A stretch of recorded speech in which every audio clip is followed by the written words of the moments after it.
दोस्तों स्वागत है आप सभी का। और इस चार्ट में हम कल के लिए एनालिसिस करेंगे। अगर ये एनालिसिस आपको पसंद आए तो प्लीज़ यार लाइक शेयर कमेंट ज़रूर करिएगा। तो यहाँ पर आप देख सकते हैं निफ्टी 50 का मैंने डेली चार्ट पर जो कैंडल लगा के रखा है उस कैंडल को आप थोड़ा सा गौर से देखिए। मैंने कल की कैंडल में आपको समझाया था, अगर वो समझ में आया होगा तो अच्छी बात है, नहीं आया तो मैंने आपको बताया था कि यहाँ पर इस तरह से कंडीशंस हो सकती है। तो हमने 3-4 कंडीशंस वहाँ पर समझी थी। उस कंडीशन में से कौन सी कंडीशन चली वो आपको पता होना चाहिए। और यहाँ पर अभी हम आज का जो देखें यहाँ पर, तो यहाँ से एक अच्छा सा ब्रेकआउट दिख रहा है आपको। देखिए अभी यहाँ से एक ब्रेकआउट होता हुआ दिख रहा है आपको, तो हो सकता है कि ये एक लंबा ट्रेंड चल जाए। देखो यहाँ से आपको, यहाँ से मैं दिखाता हूँ, यहाँ से आपको दिख रहा होगा, यहाँ से एक ट्रेंड चला था तो ये एक अच्छा सा ट्रेंड चल चुका था। यहाँ से ट्रेंड चला एक अच्छा सा चल चुका था, तो अभी यहाँ से भी कंटिन्यू हो सकता है। ऐसा हम नहीं इग्नोर नहीं कर सकते कि हम लोग ये नहीं बोल सकते कि नहीं हो सकता, हो सकता है। लेकिन देखिए सबसे पहली चीज़ अपने को ये देखनी है कि इस कैंडल को समझो कि ये जो कैंडल बना है किस टाइप का कैंडल है।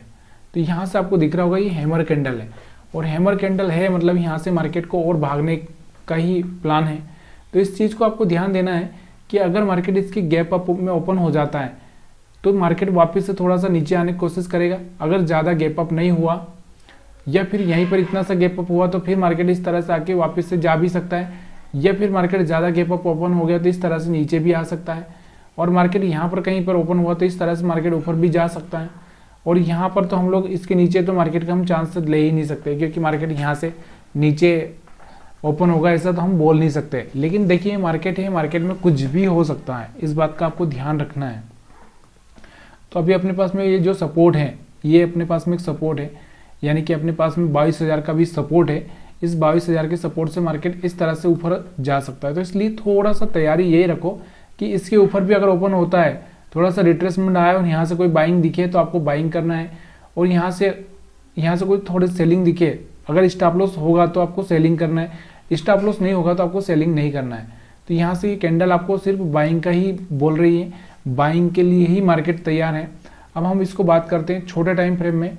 छोटे टाइम फ्रेम से हमको थोड़ा सा और अच्छा सा एक आइडिया मिल जाता है कि यहाँ से 4 घंटे का टाइम फ्रेम भी हमको लेना चाहिए, क्योंकि 4 घंटे का टाइम फ्रेम हमारे लिए बहुत इंपॉर्टेंट हो जाता है। तो यहाँ से एक ब्रेकआउट भी आपको देखने को मिला 4 घंटे में ही। तो यहाँ से आपको दिख रहा होगा कि यहाँ से भी बाइंग ही दिख रहा है, तो कोई बात नहीं, हम बाइंग पर ही फोकस करेंगे। इसके बाद और 1 घंटे के चार्ट पर हम लोग देखते हैं इसको। तो यहाँ से आप देखो 1 घंटे के चार्ट पर आपको क्या दिख रहा है, यहाँ से आप देख सकते हो। यहाँ से चार्ट पैटर्न भी देखने की कोशिश करो, कोई चार्ट पैटर्न दिख रहा है कि आपको। तो यहाँ से आपको दिख रहा होगा कि यहाँ से एक ट्रेंड लाइन के हिसाब से मार्केट ऊपर जा रहा है, और मार्केट इस तरह से चलता ही जा रहा है। थोड़ा सा रिट्रेस किया है, फिर थोड़ा सा ऊपर जाने के बाद फिर रिट्रेस कर सकता है। तो इस चीज़ का आपको ध्यान रखना है कि यहाँ से एक ट्रेंड लाइन ड्रा करके रखो 5 मिनट की टाइम फ्रेम में, और वो अगर ब्रेक होती है तो उसके हिसाब से आपको यहाँ से डिसीजन लेना है, ठीक है। अब हम इसको और छोटे टाइम फ्रेम में, यानी कि 15 मिनट के टाइम फ्रेम में अगर हम देखें इसको, तो 15 मिनट के टाइम फ्रेम में आपको क्या दिख रहा होगा यहाँ पर देखो क्या दिख रहा है। यहाँ से मार्केट क्या कर रहा है, देखो 20 मूविंग एवरेज से ऊपर हो चुका था, उसके बाद इस पर सपोर्ट लिया, फिर इस पर सपोर्ट लेके फिर ऊपर उछल रहा है। तो हो सकता है इतना उछल जाए और फिर ये सपोर्ट लेने के लिए आए इस लाइन पर। तो इस तरह से आपको यहाँ पर ध्यान रखना है कि ये जब ऊपर चला गया तो सपोर्ट लेने के लिए ज़रूर आएगा, फिर ये ऊपर गया तो फिर सपोर्ट लेने के लिए ज़रूर आएगा। तो उसी टाइम में आपको सेलिंग का सोचना है। देखो यहाँ से आप देखो, यहाँ का और यहाँ का डिस्टेंस देखो कितना हो चुका था। तो यहाँ से इसको सपोर्ट लेने के लिए आना ही था, तो धीरे धीरे यहाँ पर आया ये। तो इस चीज़ को समझ के चलना पड़ेगा। अब यहाँ से निकलने की कोशिश कर रहा है कि यहाँ से 1-2 कैंडल और बना दे, फिर उसके बाद ये सपोर्ट का प्लान करे, या फिर यहाँ से मार्केट रुकता थोड़ा सा यहाँ पर नीचे जाए और फिर आए, फिर इस तरह से तोड़ेगा, यानी कि ब्रेक करेगा, तभी जाके हम लोग यहाँ से सेलिंग प्रेशर का सोच सकते हैं। अभी तो हम बाइंग में ही बैठे हुए हैं। हम स्टॉप लॉस हंटिंग के हिसाब से बात करें, इसमें 5 मिनट के टाइम फ्रेम में अगर हम स्टॉप लॉस हंटिंग के हिसाब से बात करें, तो देखिए अब यहाँ पर स्टॉप लॉस हंटिंग की मैं बात क्या करूँ कि यहाँ पर जो स्टॉप लॉस, तो यहाँ पर बायर से के, यहाँ पर बायर से के, यहाँ पर बायर से के पड़े हैं, यहाँ पर भी कुछ बायर्स आए होंगे तो उनके पड़े हैं, सेलर से के तो है ही नहीं, यहाँ पर सेलर से बायर्स दोनों के होंगे। तो मतलब यहाँ पर और यहाँ पर है, और इसके नीचे तो पूरा मेला लगा हुआ है। तो ये हो सकता है अगर मेला में आए तो बहुत अच्छा, और मेले में नहीं आए तो फिर ये ऊपर की साइड में अकेला तो रह नहीं पाएगा। अकेला तो चल नहीं पाएगा, थोड़ा सा चलेगा फिर रुकेगा, फिर थोड़ा सा चलेगा फिर रुकेगा, इसी तरह से चलेगा, फिर थोड़ा सा चलेगा फिर रुकेगा, तो ये अकेला नहीं रह पाएगा, यानी कि इसको कोई ना कोई साथी तो लगेगा ही लगेगा। तो यहाँ पर आपको ध्यान देना है कि जब भी इसको साथी की ज़रूरत पड़े तो तब आप क्या करना है, सेल करना है। आया समझ में? और जब इसको साथी की ज़रूरत ना पड़े तब जाके आपको बाई करना है। याद रखना, अकेला यानी कि बिना एसएल के, ऊपर एसएल नहीं है ज़्यादा, तो यहाँ बिना एसएल के मार्केट जा नहीं पाएगा। और यहाँ पर कोई बायर्स ज़्यादा है नहीं, तो मार्केट थोड़ा सा एकदम सडनली अगर आएगा, थोड़ा सा उसको ज़्यादा आना चाहिए कि जहाँ पर बायर्स नीचे तक पड़े हैं, लेकिन नीचे आने का भी चांसेस नहीं है। तो इसलिए थोड़ा सा मार्केट में ना एक ट्रैपिंग होगा, उस ट्रैपिंग का आपको थोड़ा सा ध्यान देना है। तो यहाँ से आपको समझ में आ चुका होगा एसएल कहाँ पे पड़े हमारे, ऊपर और यहाँ पर। तो मेरे को आप क्या करेंगे कि अगर आप मेरा ये पूरा वीडियो देख रहे हैं तो प्लीज़ यार मेरे को यहाँ पर ऊपर कौन सी रेंज है, जैसे मैं यहाँ पर लगाता हूँ ना, तो यहाँ पर जो मार्केट का टॉप में ऐसे लगाता हूँ, तो आप मेरे को टॉप पर कितनी वैल्यू है वो कमेंट करके बताएंगे, और नीचे कितनी वैल्यू है वो मेरे को कमेंट करके बताएंगे। क्योंकि मेरे को लगता नहीं कि पूरे लोग यहाँ पर पूरा वीडियो देखते होंगे, फिर भी लोग, अगर बहुत सारे लोग चाहने वाले हैं वो देखते भी है, और सीखने वाले देखते ही हैं। तो प्लीज़ यार अगर आप देख रहे हैं तो कमेंट करना मत भूलिएगा। यहाँ से आपको निफ्टी 50 का चार्ट समझ में आ चुका है। चलिए बैंक निफ्टी पे चलते हैं, बैंक निफ्टी का चार्ट भी देख लेते हैं। देखिए इन चार्ट को समझने से क्या होता है ना, एक आइडिया आता है, और उसके हिसाब से अगर मार्केट चलता है तो कल आपको क्या होता है कि कल आपको उस चीज़ पर बिलीव आने लगेगा। बिलीव आएगा तभी जाके आपका पैसा बनेगा, बिना बिलीव के आपका पैसा बनने वाला नहीं है। तो यहाँ पर आप देख सकते हो मैंने कल क्या बोला था कि यहाँ से अगर 20 मूविंग एवरेज को ब्रेक कर देता है, इस तरह से इस लाइन को ब्रेक कर देता है, नीचे चला जाता है, तो एक सेलिंग प्रेशर जनरेट हो सकता है। लेकिन इसने ऐसा नहीं किया, यहाँ से सीधे क्या हुआ, इसके ऊपर ही ओपन हुआ और यहाँ से एक अच्छा सा मोमेंटम दिया। तो हम बात कर रहे हैं आज के लिए, कल के लिए। तो कल के लिए हमको इस कैंडल को देखना पड़ेगा, गौर से इस कैंडल को देखिए। पूरी भरी हुई कैंडल है, पूरी भरी हुई है, मतलब पूरा ग्रीन कलर है। तो यहाँ से एक अच्छी सी बाइंग कैंडल दिख रही है, तो हम सेलिंग का क्यों सोचें? ये भी एक अच्छा सा सवाल रहता है कि अगर बाइंग दिख रही तो सेलिंग का क्यों सोचें? तो सेलिंग का हम लोग सोचेंगे नहीं, लेकिन हमको यहाँ पर ये देखना है कि मार्केट अगर ऊपर ओपन होता है तो यहाँ से मार्केट क्या कर सकता है, थोड़ा सा नीचे आने की कोशिश कर सकता है। अभी इसके पास में ऊपर की साइड में चार्ट है, यानी कि 48,500 से ऊपर चार्ट है इसमें। तो यहाँ पर मार्केट जा सकता है आसानी से, यहाँ तक तो आसानी से ही जा सकता है।